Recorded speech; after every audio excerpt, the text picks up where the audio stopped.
समाट परीक्षित का जन्म शौनक उवाच अश्वत्थानोपसुष्टिन ब्रह्मशिष्णोस्तेजसा उत्तराया हतो गर्भीशेना जीवित। पुनः एक शब्दार्थ शौन का उवाच शौनक मुनि ने कहा अश्वत्थम तन अश्वत्थामा द्रोण पुत्र के उपसुष्टिन छोड़े जाने से ब्रह्म शीर्षणा अजय अस्त ब्रह्मास्त्र उच्च तेजसा उच्च ताप से उत्तराया उत्तरा परीक्षित की माता का हतः नष्ट गर्भ ईशन परमेश्वर द्वारा आजीवित जीवित कर दिया गया। पुनः फिर से शौनक मुनि ने कहा महाराज परीक्षित की माता उत्तरा का गर्भ अश्वत्थामा द्वारा छोड़े गए अत्यंत भयंकर तथा अजय ब्रह्मास्त्र द्वारा विनष्ट कर दिया गया, लेकिन परमेश्वर ने महाराज परीक्षित को बचा लिया। तात्पर्य नैमिषारण्य के वन में एकत्रित हुए ऋषियों ने सूत गोस्वामी से महाराज परीक्षित के जन्म के विषय में प्रश्न किया, लेकिन इस वार्ता के बीच अन्य विषयों की चर्चा की गई, जैसे कि द्रोणपुत्र द्वारा छोड़े गए ब्रह्मास्त्र, अर्जुन द्वारा उसे दंड, रानी कुंती देवी की प्रार्थना, पांडवों द्वारा भीष्मदेव के पास जाना, उनकी प्रार्थनाएं, तत्पश्चात द्वारका के लिए भगवान का प्रस्थान इत्यादि। फिर कृष्ण का द्वारका आना तथा 16,000 रानियों के साथ निवास करने इत्यादि की भी चर्चा की गई।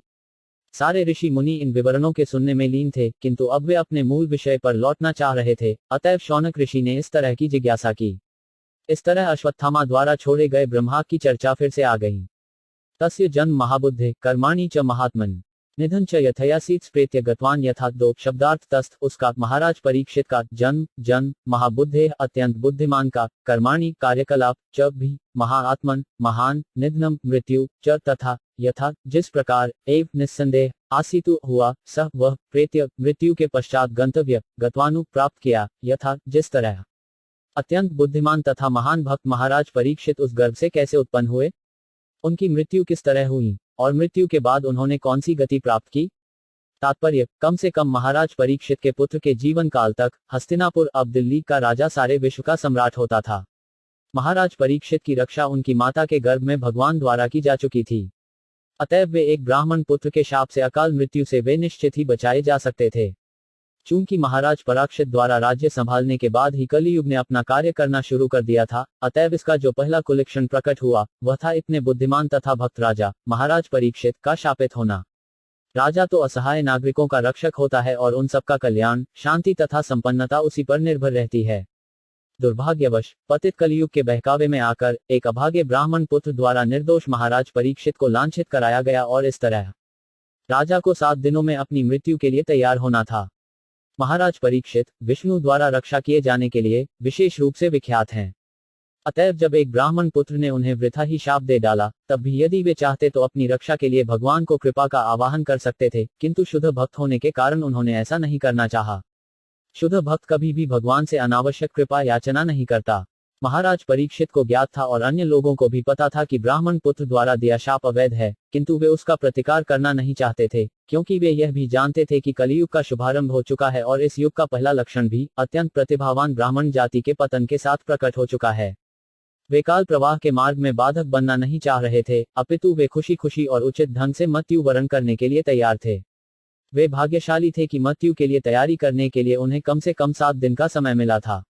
अतएव उन्होंने इस समय का सदुपयोग परम संत तथा भगवत भक्त शुकदेव गोस्वामी के सानिध्य में किया। तदिदम श्रोतुमिच्छामो गदितु यदि मनसे व्रीहि न श्रद्धानाना यस्य ज्ञानदाचुक 3 शब्दार्थ तत् सारा इदम यह वृतुम सुनने को इच्छाम सभी इच्छा कर रहे हैं, गदितुमु वर्णन करने को यदि मनसे आप सोचते हो, व्रीहि कृपा करके कहें, न हमसे अर्धधाना नामु श्रद्धालुओं को बस्त जिसका ज्ञानमु दिव्य ज्ञान अदातु प्रदान किया। शुक्र श्री शुकदेव गोस्वामी ने हम सभी अत्यंत आदरपूर्वक उनके महाराज परीक्षित के विषय में सुनना चाहते हैं, जिन्हें शुकदेव गोस्वामी ने दिव्य ज्ञान प्रदान किया। कृपया हमें इस विषय में बताएं। तात्पर्य शुकदेव गोस्वामी ने महाराज परीक्षित को उनके जीवन के अंतिम 7 दिनों में दिव्य ज्ञान प्रदान किया, जिसे महाराज ने श्रद्धालु शिष्य की भांति ठीक से सुना। श्रीमद्भागवत के इस प्रकार के प्रामाणिक श्रवण तथा कीर्तन का प्रभाव श्रोता तथा वक्ता पर समान रूप से पड़ता है। इससे दोनों लाभान्वित हुए थे। धायवत में भक्ति के जिन 9 विभिन्न दिव्य साधनों का वर्णन हुआ है, यदि उनमें से सभी या कुछ का या किसी एक का भी ठीक से पालन हो तो वे समान रूप से लाभप्रद होते हैं। महाराज परीक्षित तथा शुकदेव गोस्वामी दोनों ही प्रथम 2 साधनों अर्थात श्रवण तथा कीर्तन के साधक थे। अतएव दोनों ही अपने प्रशंसनीय प्रयास में सफल रहे। दिव्य अनुभूति ऐसे ही गंभीर श्रवण तथा कीर्तन से होती है, अन्यथा नहीं। इस कलियुग में गुरु तथा शिष्य संबंधी एक विशेष प्रकार का विज्ञापन हो रहा है। कहा जाता है कि गुरु द्वारा उत्पन्न विद्युत धारा के द्वारा शिष्य में आध्यात्मिक शक्ति प्रविष्ट की जाती है, जिससे शिष्य को उसका आघात अनुभव होता है। इससे वह अचेत हो जाता है और गुरु तथाकथित आध्यात्मिक निधि के क्षीण हो जाने पर रोता है। इस युग में इस तरह का झूठा विज्ञापन चल रहा है और निरीह जनता ऐसे विज्ञापन का शिकार बन रही है। किंतु शुकदेव गोस्वामी तथा उनके महान शिष्य महाराज परीक्षित के आचरण के विषय में हमें ऐसी लोक कथाएं प्राप्त नहीं होती। मुनि ने अत्यंत भक्तिपूर्वक श्रीमद् भागवत सुनाई थी और राजा ने उसे अत्यंत नियमपूर्वक सुना था। राजा ने न तो अपने गुरु से किसी प्रकार की विद्युत धारा के आघात का अनुभव किया था, न ही अपने गुरु से ज्ञान प्राप्त करते समय वे अचेत हुए थे। अतएव लोगों को चाहिए कि वे वैदिक ज्ञान के इन निठल्ले प्रतिनिधियों द्वारा किए जा रहे इस प्रकार के अप्रामाणिक विज्ञापनों के बहकावे में न आएं। नैमिषारण्य के ऋषि मुनि महाराज परीक्षित के विषय में अत्यंत आदरपूर्वक श्रवण कर रहे थे, क्योंकि उन्होंने गंभीर श्रवण द्वारा शुकदेव गोस्वामी से ज्ञान प्राप्त किया था।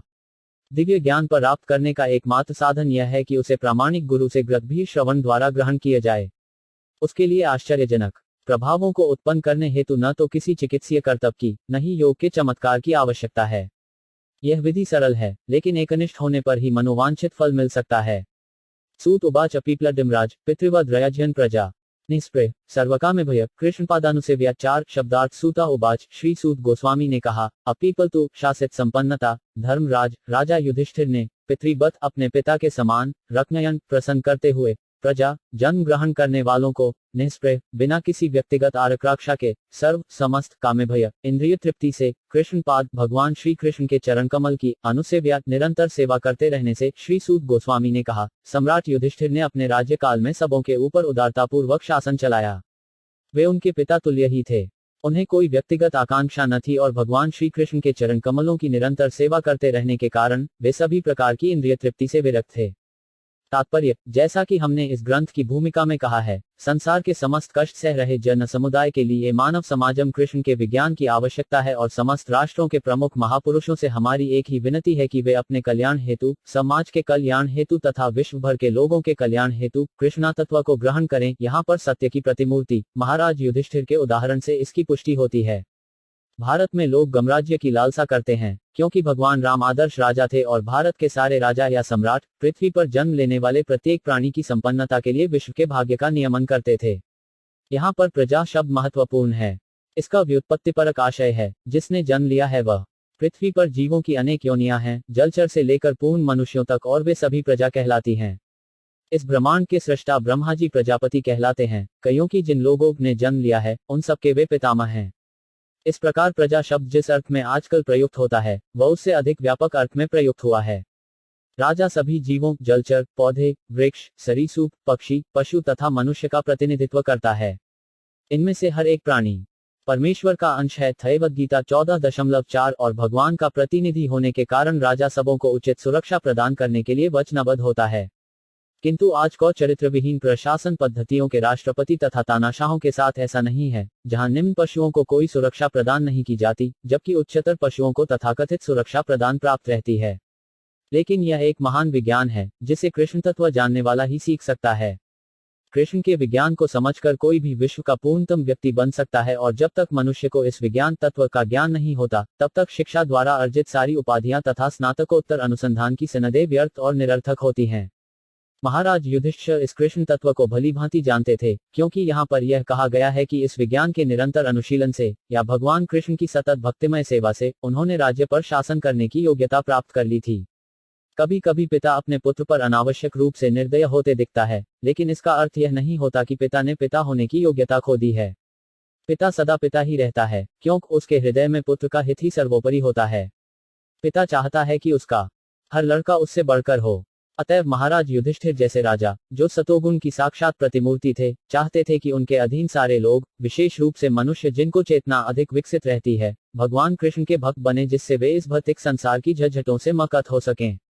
उनके शासन का मूल मंत्र था सभी नागरिकों का कल्याण, क्योंकि मूर्तिमंत सद्गुण होने के कारण वे जानते थे कि नागरिकों की भलाई किसमें है। वे इसी सिद्धांत पर शासन चलाते रहे, इंद्रिय तृष्टि के राक्षसी या आसुरी सिद्धांत पर नहीं। आदर्श राजा के रूप में उनकी कोई निजी आकांक्षा न थी और इंद्रिय तृप्ति के लिए कोई स्थान न था, क्योंकि उनकी सारी इंद्रियां सदा परमेश्वर की प्रेममयी सेवा में लगी रहती थी, जिसमें जीवों की आंशिक सेवा सम्मिलित है, क्योंकि जीव परम पूर्ण के अंश रूप हैं।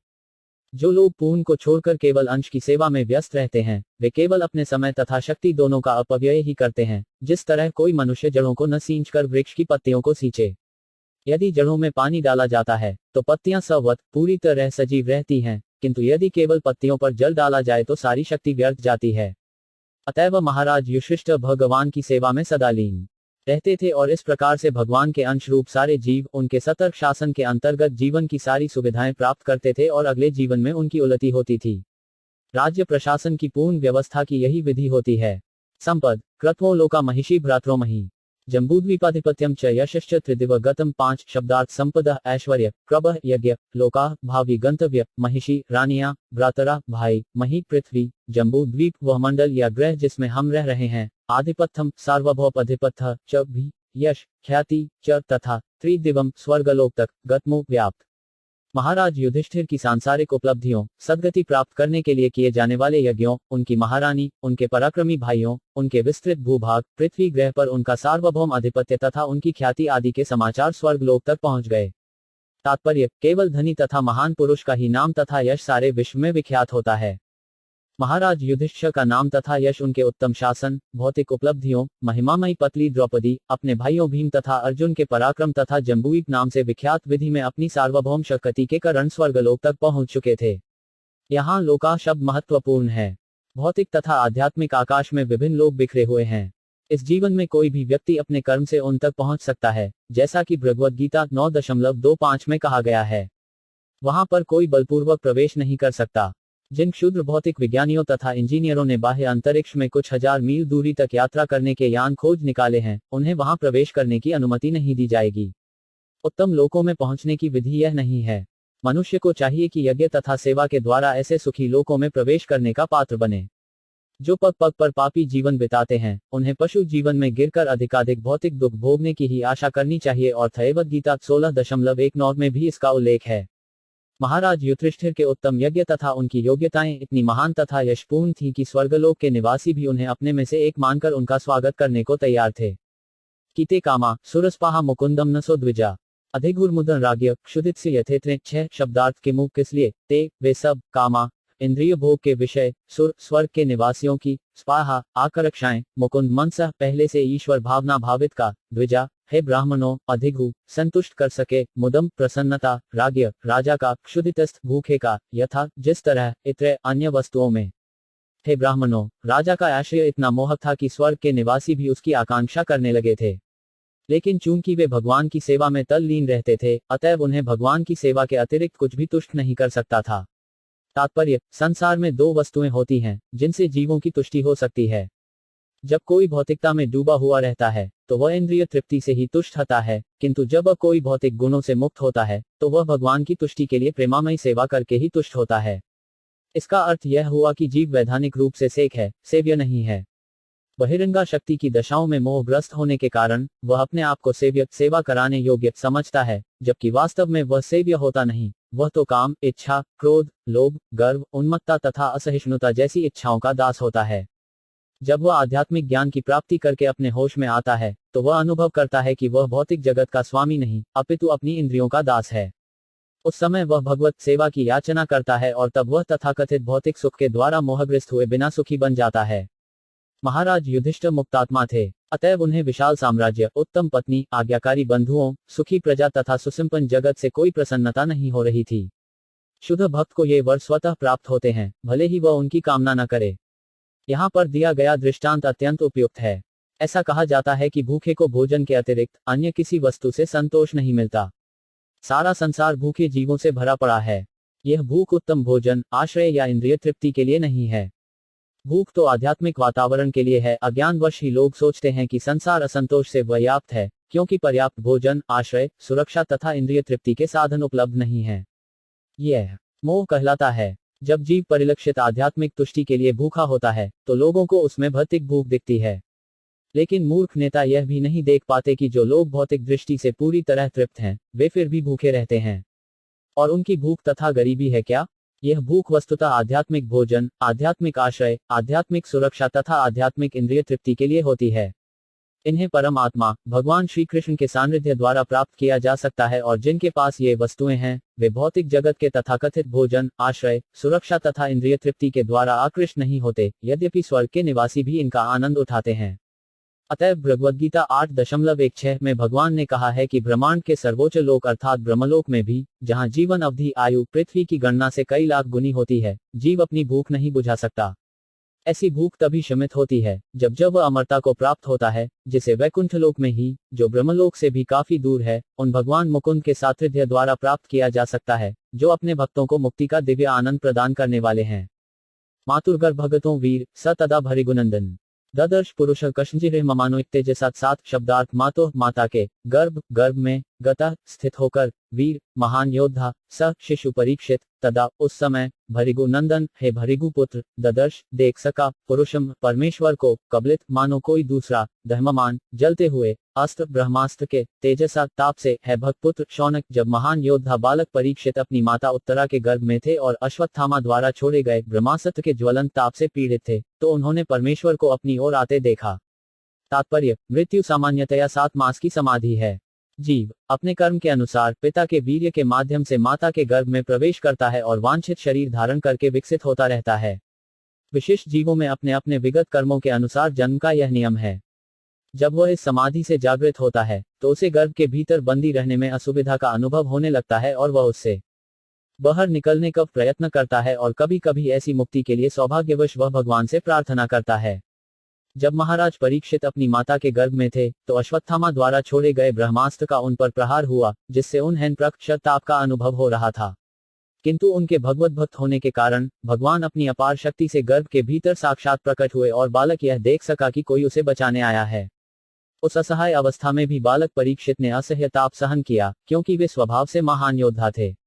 इसीलिए यहाँ वर शब्द प्रयुक्त हुआ है। अद्भुष्टमात्रम मल स्फुरत्पुट मौलिनम अपीव्य दर्शन श्याम तदिवासस्मच्युतम 8 शब्दार्थ अद्भुत अंगूठे की माप का मात्रमु केवल अम्लम दिव्य स्फुरतु देदीप्यमान पुरट सोना मौलिन्मु मुकुट अपीव्य अत्यंत सुंदर दर्शनम देखने के लिए श्यामम श्याम रंग तदितु बिजली वाससम वस्त्र अच्युतम अच्युत भगवान को वे भगवान केवल अंगूठा भर ऊंचे थे, किंतु वे थे पूर्णतः दिव्य। उनका शरीर अत्यंत सुंदर श्याम वर्ण का तथा अच्युत था और उनका वस्त्र बिजली के समान चमचमाता पीत वर्ण का तथा उनका मुकुट देदीप्यमान सोने का था।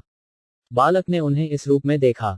श्रीमद्दीर चतुर्बाहु तप्तकांजन कुंडलम गदापाणिमात्मन सर्वतो दिशम परिभ्रमंत मुल्काभा भ्रामयंत गदा मोहु। 9 शब्दार्थ श्रीमत सप्रद्ध दीर्घ लंबे चतु बाहुमुख 4 भुजाओं वाले तप्तकांजन पिघला सोना कुंडल मुख कान की बालियां क्षज अक्षम रक्त की लालिमा से युक्त आंखें गदा पाणिम गदा से युक्त हाथ आत्मन अपना सर्वतः सभी दिशम चारों ओर परिभ्रमंतम घूमते हुए उल्काभम गिरते हुए तारे उल्का की भांति भ्रामयंतम घुमाते हुए गदाम गदा को मोहु निरंतर भगवान 4 भुजाओं से युक्त थे। उनके कुंडल सोने के थे तथा आंखें क्रोध से रक्त जैसी लाल थीं। जब वे चारों ओर घूमने लगे, तो उनकी गदा उनके चारों ओर गिरते तारे उल्का की भांति निरंतर चक्र लगाने लगी। तात्पर्य: ब्रह्म संहिता अध्याय 5 में कहा गया है कि परम ईश्वर गोविंद अपने एक पूर्ण अंश से ब्रह्मांड मंडल में प्रवेश करते हैं और वे अपने आप परमात्मा रूप में न केवल प्रत्येक जीव के हृदय में अपितु भौतिक तत्वों के प्रत्येक परमाणु में प्रवेश कर जाते हैं। इस प्रकार भगवान अपनी अचिंत्य शक्ति से सर्वव्यापी हैं और इस तरह वे अपने प्रिय भक्त महाराज परीक्षित की रक्षा करने के लिए उत्तरा के गर्भ में प्रविष्ट हुए। भगवद्गीता 9.31 में भगवान हर एक को आश्वस्त करते हैं कि उनके भक्तों का कभी भी नाश नहीं होता। कोई भी भगवान के भक्त को नहीं मार सकता, क्योंकि भगवान उसकी रक्षा करते हैं और भगवान जिसे मारना चाहते हैं उसे कोई भी बचा नहीं सकता। भगवान सर्वशक्तिमान हैं, अतएव वे चाहें तो मार भी सकते हैं और बचा भी सकते हैं। वे उस विषम परिस्थिति में उत्तरा के गर्भ में भी अपने भक्त महाराज परीक्षित को ऐसे रूप में दिखाई पड़े जो उसकी दृष्टि के अनुरूप था। भगवान हजारों ब्रह्मांडों से भी वृहत रूप धारण कर सकते हैं और साथ ही परमाणु से भी लघु बन सकते हैं। दयालु तो वे हैं ही, अतएव वे जीव की सीमित दृष्टि के अनुरूप बन जाते हैं। वे असीम हैं, वे हमारी किसी गणना को परिधि से सीमित नहीं हैं। वे हम जितना सोच सकते हैं उससे भी अधिक विशाल और हमारी चिंतन शक्ति से भी अधिक लघु बन सकते हैं, किंतु प्रत्येक दशा में वे वही सर्वशक्तिमान भगवान बने रहते हैं। उत्तरा के गर्भ में अंगूठे के तुल्य विष्णु में तथा बैकुंठ धामवासी पूर्ण नारायण रूप में कोई अंतर नहीं है। वे अपने विभिन्न असमर्थ भक्तों की सेवा स्वीकार करने के लिए ही अर्चाविग्रह रूप स्वीकार करते हैं। अर्चाविग्रह अर्थात भौतिक तत्वों से बने भगवान के रूप की कृपा से भौतिक जगत के सारे भक्त सरलता से भगवान तक पहुंच सकते, यद्यपि वे भौतिक इंद्रियों द्वारा अग्राह्य हैं। अतएव अर्चाविग्रह भगवान का पूर्ण आध्यात्मिक स्वरूप है, जिसे भौतिक भक्त देख सकते हैं। भगवान के ऐसे अर्चाविग्रह को कभी भौतिक नहीं माना जाता। यद्यपि बद्धजीवों के लिए पदार्थ तथा आत्मा में काफी अंतर होता है, किंतु भगवान के लिए पदार्थ तथा आत्मा में कोई अंतर नहीं होता। भगवान के लिए सारा अस्तित्व केवल आध्यात्मिक है और इसी तरह भगवान के साथ घनिष्ठ संबंध रखने वाले शुद्ध भक्त के लिए आध्यात्मिक अस्तित्व के अतिरिक्त और कुछ नहीं होता। अक्तेज स्वगदया निहारमिव गोपति विद्मन सन्निकर्षे परीक्षत का इत्यसौ 10 शब्दार्थ अस्त्र तेज ब्रह्मास्त्र का प्रकाश स्वगदया अपनी गदा से निहारमो ओस के बिंदु इव समान गोपति सूच विद्मंतम विनष्ट करने की क्रिया सन्निकर्ष निकट परीक्षित देखते हुए क कौन इति असौर यह शरीर भगवान उस ब्रह्मास्त्र के तेज को विनष्ट करने में इस प्रकार संलग्न थे जिस तरह सूर्य ओस की बूंदों को उड़ा देता है। वे बालक को दिखाई पड़े तो वह सोचने लगा कि वे कौन थे। विधुए तद्मयात्मा भगवान धर्मगुग विभु मिश्रितों दशमासस्य तत्रैवांतर्दधे हरि 11 शब्दार्थ विधुए पूरी तरह विनष्ट करके तत् बह अमयात्मा सर्वन्यापी परमात्मा भगवानु भगवान धर्म गुपु सदाचार के रक्षक विभु परम मिशत निरीक्षण करते हुए दशमासस जब समस्त दिशाओं के द्वारा वसनावृत हैं उनका तत्नेव अंत अदृश्य दक्षे हो गए हरि भगवान। इस प्रकार बालक के देखते देखते प्रत्येक जीव के परमात्मा तथा धर्म के पालक पूर्ण पुरुषोत्तम भगवान जो सारी दिशाओं में व्याप्त हैं और काल तथा देश की सीमाओं से परे हैं तुरंत अंतर्धान हो गए। तात्पर्य बालक परीक्षित कोई ऐसे जीव को नहीं देख रहा था जो देश तथा काल से बंधा रहता है। भगवान तथा जीव में जमीन आसमान का अंतर होता है। यहाँ पर भगवान को जो देश काल को सीमाओं से परे हैं ऐसे परम पुरुष बताया गया है। प्रत्येक जीव देश तथा काल से सीमित है। यद्यपि गुणात्मक रीति से जीव भगवान से अभिन्न है लेकिन मात्रात्मक दृष्टि से परमात्मा तथा सामान्य जीवात्मा में काफी अंतर होता है। भगवद्गीता में जीवात्मा तथा परमात्मा दोनों को सर्वव्यापी कहा गया है। यह इन सर्वमिदम ततम फिर भी इन दोनों के सर्वव्यापकत्व में अंतर होता है। सामान्य जीव या आत्मा अपने खुद के शरीर में ही सर्वव्यापी हो सकता है किंतु परमात्मा समस्त देश तथा काल में व्याप्त है। कोई भी सामान्य जीव अपने सर्वव्यापकत्व से दूसरे जीव को प्रभावित नहीं कर सकता लेकिन परमात्मा अर्थात पूर्ण पुरुषोत्तम भगवान असीम रूप से समस्त स्थानों तथा समस्त कालों एवं समस्त जीवों पर अपना प्रभाव डाल सकते हैं। चूंकि वे सर्वव्यापी हैं देश तथा काल से परे हैं अतएव वे बालक परीक्षित की माता के गर्भ के भीतर भी प्रकट हो सकते हैं। यहाँ पर उन्हें धर्मपालक कहा गया है। जो भी भगवान के शरणागत हो चुका है वह धर्मात्मा है और उसका विशेष रूप से भगवान द्वारा सभी परिस्थितियों में रक्षण किया जाता है। भगवान परोक्ष रूप से अधर्मियों के भी रक्षक हैं क्योंकि वे अपनी बहिरंगा शक्ति के द्वारा उनके पापों को परिशोधित करते हैं। यहाँ पर भगवान को दशों दिशाओं से वस्त्रावृत कहा गया है। इसका अर्थ यह हुआ कि वे दशों दिशाओं में ऊपर तथा नीचे वस्त्रों से आभूषित हैं।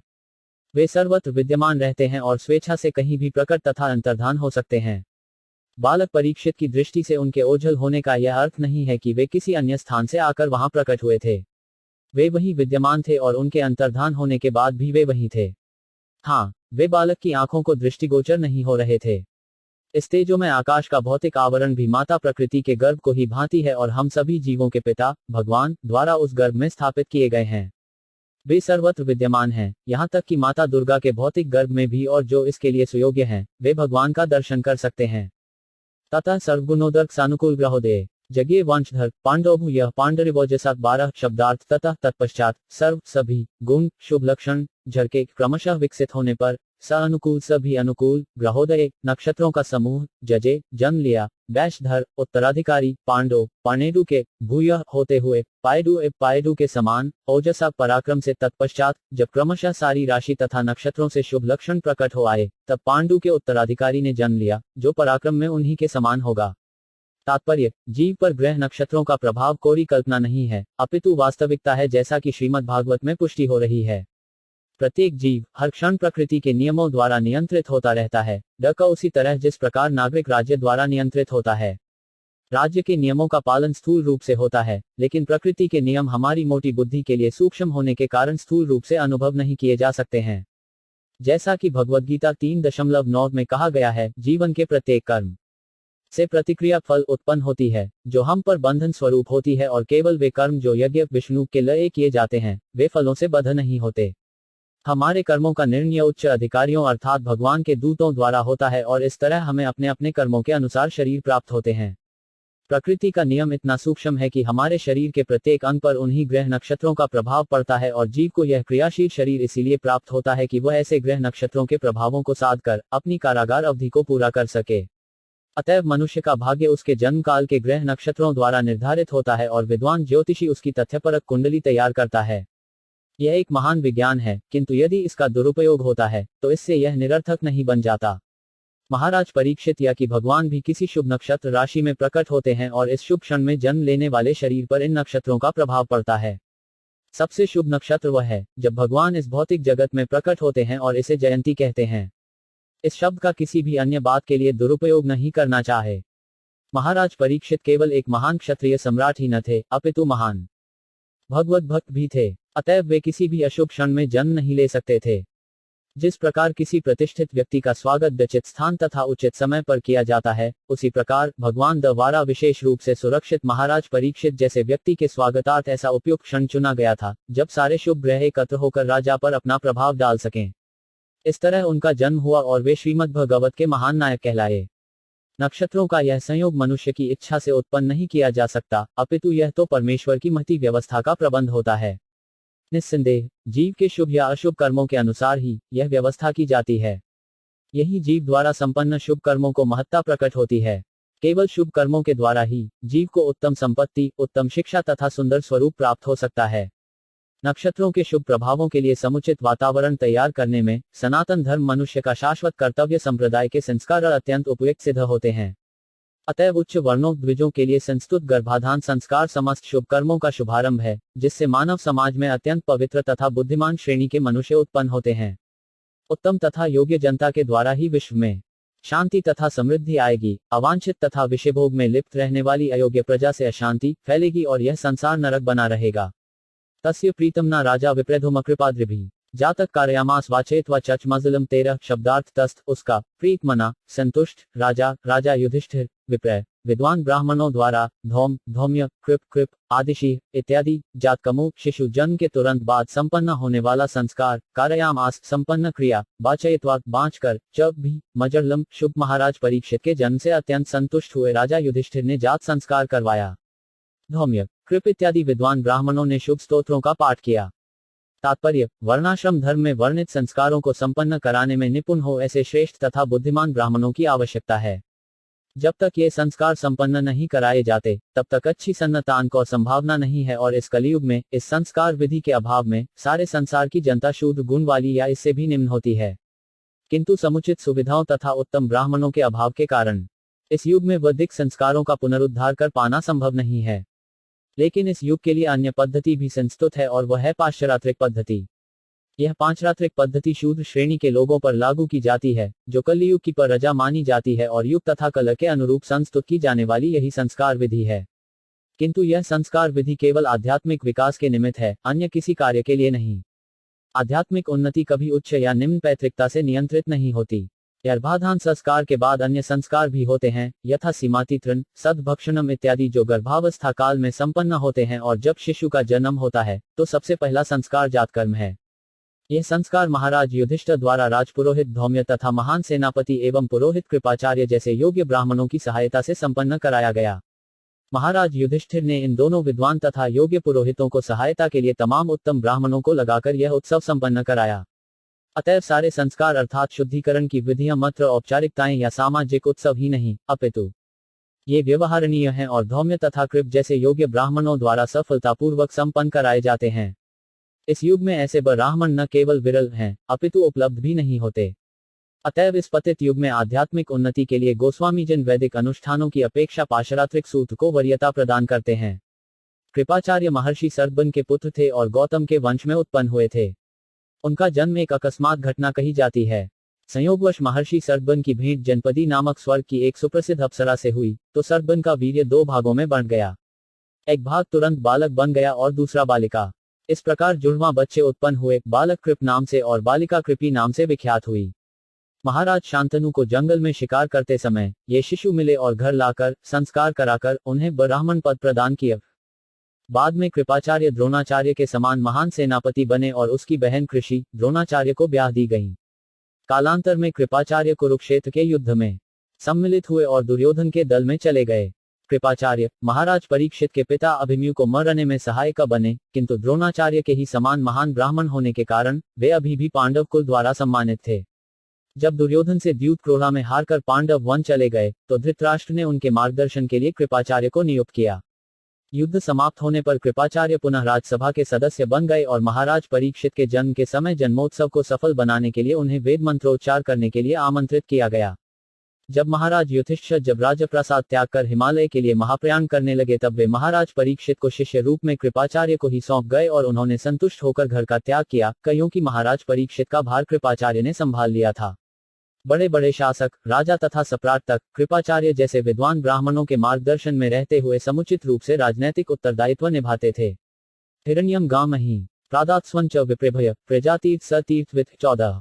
शब्दार्थ हिरण्यपु सोना, गामु गौवें, महिमु भूमि, ग्रामान गांव, हस्ती हाथी, अश्वानु घोड़े, नृपति राजा ने, बरानु पुरस्कार, प्रादातु दान में दिया, सुअन्नमो उत्तम अन्न, च तथा विप्रभ्य ब्राह्मणों को प्रजा तीरथ पुत्र के जन्म दिवस पर दान देते समय सह वह तीरथ वित्त जो जानता है कि कब कैसे और किसे दान दिया जाए। पुत्र के जन्म लेने पर राजा ने ब्राह्मणों को सोना, भूमि, ग्राम, हाथी, घोड़े तथा उत्तम अन्न दान में दिया, क्योंकि वे जानते थे कि कैसे, कहां और कब दान देना चाहिए।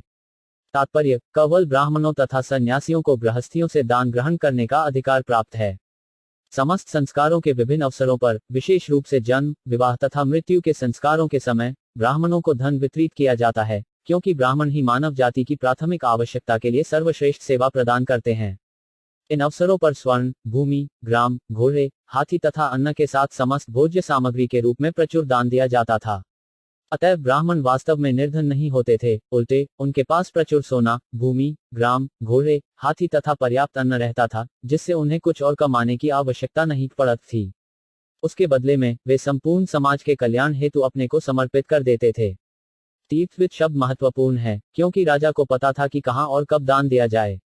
दान कभी व्यर्थ नहीं जाता, न वह निरुद्देश्य होता है। शास्त्रों के अनुसार दान उन व्यक्तियों को दिया जाता था जो अपनी आध्यात्मिक प्रबुद्धता के बल पर दान लेने के पात्र होते थे। तथाकथित दरिद्र नारायण, जो अनधिकृत व्यक्तियों द्वारा परम भगवान के बारे में फैलाई गई एक भ्रांत धारणा है, उसका उल्लेख दान के सुपात्र के रूप में शास्त्रों में कभी भी नहीं मिलता है। कोई भी दरिद्र व्यक्ति घोड़े, हाथी, भूमि तथा ग्रामों के रूप में इतना मुक्तहस्त दान नहीं पा सकता था। निष्कर्ष यह निकला कि बुद्धिमान व्यक्तियों या भगवान की सेवा में लगे हुए ब्राह्मणों का इस तरह पालन होता था कि उन्हें शरीर की आवश्यकताओं की चिंता नहीं रहती थी तथा राजा एवं अन्य गृहस्थ खुशी खुशी उनके सुख का ध्यान रखते थे। शास्त्रों का आदेश है कि जब तक शिशु नाल द्वारा माता से जुड़ा रहता है, तब तक शिशु तथा माता के शरीर का एक भाग माना जाता है, किंतु ज्यों ही नाल काट दी जाती है और शिशु माता से विलग हो जाता है, त्यों ही जाव कर्म संस्कार संपन्न किया जाता है। नवजात शिशु को देखने के लिए प्रशासी, देवता, लोकपाल एवं परिवार के पूर्व पुरखे आते हैं और समाज के आध्यात्मिक विकास के लिए उचित व्यक्तियों को धन वितरित करने के लिए इस अवसर को समुचित माना जाता है। तमुच ब्राह्मणास्तुष्टा अशहिस्मिन प्रजातंतो पुरुना पौर्वर्षभ 15 शब्दार्थ तमु उसको ऊंचू संबोधित किया। ब्राह्मणा, विद्वान ब्राह्मणों ने, तुष्टा अत्यधिक संतुष्ट, राजान्मु राजा को, प्रश्रय अन्वितमु अत्यधिक कृतज्ञता ज्ञापित करके, एक यह ही निश्चय ही अस्मिनु की श्रृंखला में, प्रजातंत्र और परंपरा में, पुरुनाम पुरुओं की, पौरव ऋषभ पुरुओं में प्रमुख। राजा के दान से अत्यधिक संतुष्ट विद्वान ब्राह्मणों ने राजा को पुरुओं में प्रधान कहकर संबोधित किया और बताया कि उनका पुत्र निश्चय ही पुरुओं की परंपरा में है। देवेना प्रतिघातेन शुक्ले संस्थामुपयुषी रातो वो अनुग्रथाय विष्णुना प्रभविष्णुना 16 शब्दार्थ देवन अत्यदेवी शक्ति द्वारा अप्रतिघातेन दुर्निवार शुक्ले शुद्ध संस्थाम विनाश को उपयुषी विवश किए जाने पर रात फिर रक्षित ब तुम्हारे लिए अनुग्रह अर्थाय अनुग्रह करने के लिए विष्णुना सर्वव्यापी भगवान द्वारा प्रभष विष्णुना सर्वशक्तिमान द्वारा। ब्राह्मणों ने कहा, यह निष्कलंक पुत्र आप पर अनुग्रह करने के लिए सर्वशक्तिमान तथा सर्वव्यापी भगवान विष्णु द्वारा बचाया गया है। उसे तब बचाया गया जब वह दुर्निवार अतिदेवी अस्त्र द्वारा नष्ट होने ही वाला था। तात्पर्य, सर्वशक्तिमान तथा सर्वव्यापी विष्णु भगवान कृष्ण द्वारा शिशु परीक्षित को 2 कारणों से बचा लिया गया था। पहला कारण यह था कि भगवान का विशुद्ध भक्त होने के कारण अपनी माता के गर्भ में यह शिशु निष्कलंक था। दूसरा कारण यह था कि यह शिशु पुण्यात्मा राजा युधिष्ठिर के पवित्र पूर्वज पुरु के वंश का एकमात्र उत्तराधिकारी था। भगवान चाहते हैं कि पवित्र राजाओं की परंपरा चलती रहे, जिससे वे शांतिमय तथा संपन्न जीवन की वास्तविक प्रगति के लिए उनके प्रतिनिधियों के रूप में पृथ्वी पर राज्य करें। कुरुक्षेत्र के युद्ध के पश्चात महाराज युधिष्ठिर की अगली पीढ़ी तक विनष्ट हो चुकी थी और उस महान राजवंश में कोई ऐसा न था जो दूसरा पुत्र उत्पन्न कर सके। अभिमन्यु पुत्र महाराज परीक्षित ही परिवार के एकमात्र जीवित उत्तराधिकारी थे और अश्वत्थामा के दुर्निवार ब्रह्मास्त्र द्वारा उनका भी विनाश होने वाला था। यहाँ पर भगवान कृष्ण को विष्णु के रूप में वर्णित किया गया है और यह महत्वपूर्ण भी है। आदि भगवान श्री कृष्ण अपने विष्णु रूप में रक्षा तथा संहार का कार्य करते हैं और विष्णु उनके पूर्णांश हैं। भगवान कृष्ण के सारे सर्वव्यापी कार्यकलाप उनके विष्णु रूप द्वारा ही संपन्न किए जाते हैं। शिशु परीक्षित को यहाँ पर निष्कलंक श्वेत कहा गया है, क्योंकि वे भगवान के अनन्य भक्त थे। भगवान के ऐसे अनन्य भक्त इस धरा पर भगवान के कार्य को समापन करने के लिए ही प्रकट होते हैं। भगवान चाहते हैं कि भौतिक सृष्टि के आगे पीछे मंडराने वाले बद्ध जीवों का उद्धार हो, जिससे वे भगवत धाम वापस आ सकें। इस तरह भगवान वेदों जैसा निर्मित दिव्य साहित्य निर्मित करके संतों तथा साधुओं को दूत के रूप में भेजकर तथा अपना प्रतिनिधि अर्थात गुरु नियुक्त करके उनकी सहायता करते हैं। ऐसा दिव्य साहित्य, ऐसे दूत तथा भगवान के ऐसे प्रतिनिधि निष्कलुष श्वेत होते हैं, क्योंकि भौतिक गुणों का कल्मश उन्हें स्पर्श तक नहीं कर पाता। जब भी उन्हें विनाश का संकट आता है तो भगवान सदैव उनकी रक्षा करते हैं। ऐसे मूर्खतापूर्ण संकट निपट भौतिकतावादी पुरुषों द्वारा ढाए जाते हैं। अश्वत्थामा ने बालक परीक्षित पर जिस ब्रह्मास्त्र को छोड़ा था, वह निश्चित रूप से अतिदेवी शक्ति से पूर्ण था और भौतिक जगत को कोई भी वस्तु उसकी भेदन शक्ति को रोकने में समर्थ न थी। किंतु सर्वत्र विद्यमान सर्वशक्तिमान भगवान अपनी अपार शक्ति द्वारा अपने प्रामाणिक सेवक तथा अपनी अहतुकी कृपा से सदैव अनुग्रहित अपने और एक भक्त महाराज युधिष्ठिर के वंशज को बचाने के लिए उसे रोकने में समर्थ हुए। तस्मान नामना विष्णुरात इति लोकाय भविष्यति न संदेहो महाभाग महाभागवतो महान 17 शब्दार्थ तस्मातु इसलिए नामना नाम वाले विष्णु गात भगवान विष्णु द्वारा रक्षित इति इस प्रकार लोकाय समस्त लोकों में भविष्यति विख्यात होगा न नहीं संदेह महाभाग है परम भाग्यशाली महाभागवतः प्रथम कोटि का भगवत भक्त महान समस्त उत्तम गुणों से समन्वित। इस कारण यह बालक संसार में विष्णुरात भगवान द्वारा रक्षित नाम से विख्यात होगा। हे महाभाग्यशाली, इसमें कोई संदेह नहीं है कि यह बालक महाभागवत उत्तम कोटि का भक्त होगा और समस्त गुणों से संपन्न होगा। तात्पर्य, भगवान समस्त जीवों को सुरक्षा प्रदान करते हैं, क्योंकि वे उनके सर्वोपरि नेता हैं। वेद 75 का दिक् स्तोत्र इसकी पुष्टि करते हैं कि भगवान समस्त पुरुषों में परम पुरुष हैं। इन दोनों व्यक्तियों में अंतर यह है कि इनमें से एक अर्थात भगवान अन्य समस्त जीवों का पालन करने वाले हैं और उन्हें जान लेने से ही शाश्वत शांति प्राप्त की जा सकती है। कठोपनिषद। ऐसी सुरक्षा उनकी विभिन्न शक्तियों द्वारा विभिन्न कोटि के जीवों को प्रदान की जाती है, किंतु जहां तक उनके अनन्य भक्तों का संबंध है, वे व्यक्तिगत रूप से उन्हें सुरक्षा प्रदान करते हैं। अतएव महाराज परीक्षित की रक्षा अपनी माता के गर्भ में प्रकट होते ही भगवान द्वारा शुरू हो गई थी। चूंकि उनकी भगवान द्वारा विशेष रूप से सुरक्षा की गई थी, अतएव इससे संकेत मिलता था कि यह बालक समस्त उत्तम गुणों से समन्वित महाभागवत निकलेगा। भक्तों की 3 कोटियां हैं, महाभागवत, मध्यप अधिकारी तथा कनिष्ठ अधिकारी। ऐसे भक्त जो भगवान के मंदिर जाते हैं और आध्यात्मिक विज्ञान में पर्याप्त ज्ञान न होते हुए भी और इस तरह भगवान के भक्तों के लिए किसी प्रकार का आदर न दिखाकर अर्चा विग्रह की पूजा करके नमस्कार करते हैं, वे भौतिकतावादी भक्त या कनिष्ठ अधिकारी अर्थात तृतीय कोटि के भक्त कहलाते हैं। दूसरे भक्त वे हैं जिन्होंने भगवान की शुद्ध सवा की चित्तवृत्ति विकसित कर ली है और इस तरह वे अपने जैसे भक्तों के साथ मैत्री स्थापित करते हैं, नवदीक्षितों का पक्ष ग्रहण करते हैं और नास्तिकों से बचते हैं, वे द्वितीय कोटि के भक्त कहलाते हैं। किंतु जो लोग भगवान में सारी वस्तुएं देखते हैं या प्रत्येक वस्तु को भगवान की समझते हैं और प्रत्येक वस्तु में भगवान का नित्य संबंध देखते हैं, जिससे उन्हें भगवान के अतिरिक्त कुछ भी नहीं दिखता, वे महाभागवत या प्रथम कोटि के भगवत भक्त कहलाते हैं। भगवान के ऐसे प्रथम कोटि के भक्त गण सभी प्रकार से पूर्ण होते हैं। इन कोटियों के अंतर्गत कोई भी भक्त स्वत सर्व गुणों से संपन्न रहता है और इस तरह महाराज परीक्षित जैसा महाभागवत सभी प्रकार से पूर्ण होता है। चूंकि महाराज परीक्षित का जन्म महाराज युधिष्ठिर के कुल में हुआ था, इसीलिए उन्हें महाभागवत कहकर संबोधित किया गया है। जिस परिवार में महाभागवत जन्म लेता है वह भाग्यशाली होता है, क्योंकि ऐसे प्रथम कोटि के भक्त के जन्म से भगवत कृपा से परिवार की भूत, वर्तमान तथा भविष्य की 100 पीढ़ियों के लोग मुक्त हो जाते हैं। अतएव भगवान का अनन्य भक्त बनने मात्र से परिवार को सबसे बड़ा लाभ पहुंचाया जाता है।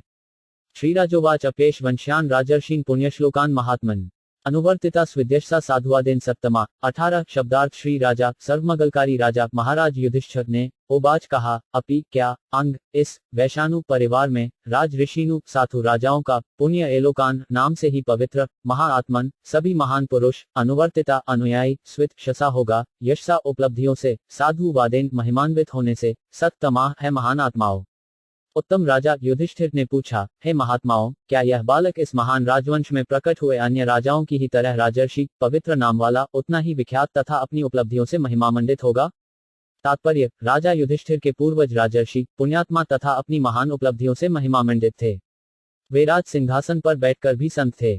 फलस्वरूप राज्य के सारे सदस्य सुखी, पुण्यात्मा, सदाचारी, सुसंपन्न तथा आध्यात्मिकता में प्रबुद्ध थे। ऐसे महान साधु राजा महात्माओं तथा आध्यात्मिक आदेशों के कठोर मार्गदर्शन में प्रशिक्षित थे। फलस्वरूप राज्य साधु पुरुषों से परिपूर्ण रहता था और आध्यात्मिक जीवन सुखमय होता था। महाराज युधिष्ठिर स्वयं अपने पूर्वजों की प्रतिमूर्ति थे और उनको यह अभिलाषा थी कि उनके बाद जो भी राजा हो वह उनके महान पूर्वजों के समान हो। वे विद्वान ब्राह्मणों से यह जानकर प्रसन्न थे कि ज्योतिष गणना के अनुसार नवजात शिशु महाभागवत होगा और वे व्यक्तिगत रूप से यह जानने के इच्छुक थे कि बालक अपने महान पूर्वजों का अनुगमन करने वाला होगा या नहीं। यही राजतंत्र की शैली है।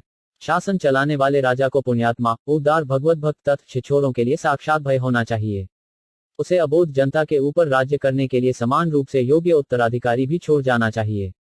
आज के लोकतांत्रिक ढांचे में सारे लोग शूद्र के गुणों या उससे भी अधम गुणों तक पतित हो चुके हैं और इन्हीं के प्रतिनिधि द्वारा सरकार चलाई जाती है, जो प्रशासनिक शिक्षा की शास्त्रीय शैली से अनजान होता है। इस प्रकार सारा वातावरण शूद्र गुणों से व्याप्त हो जाता है, जो काम तथा लोभ के रूप में प्रकट होते हैं। ऐसे प्रशासक प्रतिदिन आपस में लड़ते रहते हैं। प्रायः दलों तथा समूहों के स्वार्थ के कारण मंत्रिमंडल में परिवर्तन होते रहते हैं। प्रत्येक व्यक्ति मृत्यु पर्यंत राज्य के संसाधनों का दोहन करते रहना चाहता है। कोई भी व्यक्ति राजनीतिक जीवन से तब तक निवृत्ति नहीं ले लेता जब तक उसे ठोकर मारकर बाहर नहीं कर दिया जाता। भला ऐसे निम्न कोटि के लोग जनता का कल्याण कैसे कर सकते हैं? इसी का परिणाम है भ्रष्टाचार, चालबाजी तथा पाखंड। उन्हें विभिन्न पदों का भार संभालने के पूर्व श्रीमद्भागवत से यह सीखना चाहिए कि आदर्श प्रशासक कैसा हो।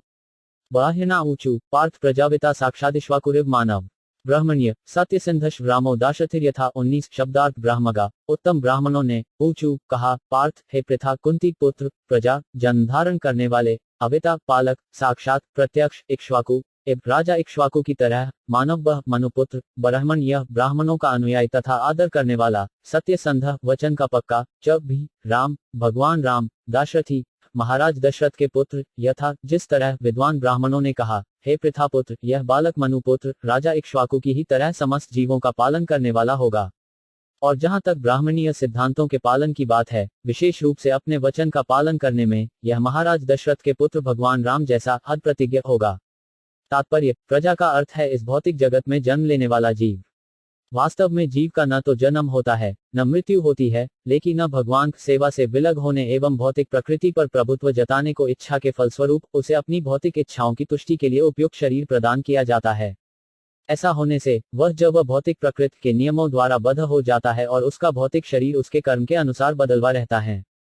इस प्रकार जीव 84 लाख योनियों में देहांतर करता रहता है, किंतु भगवान का अंश होने के कारण भगवान न केवल उसके जीवन की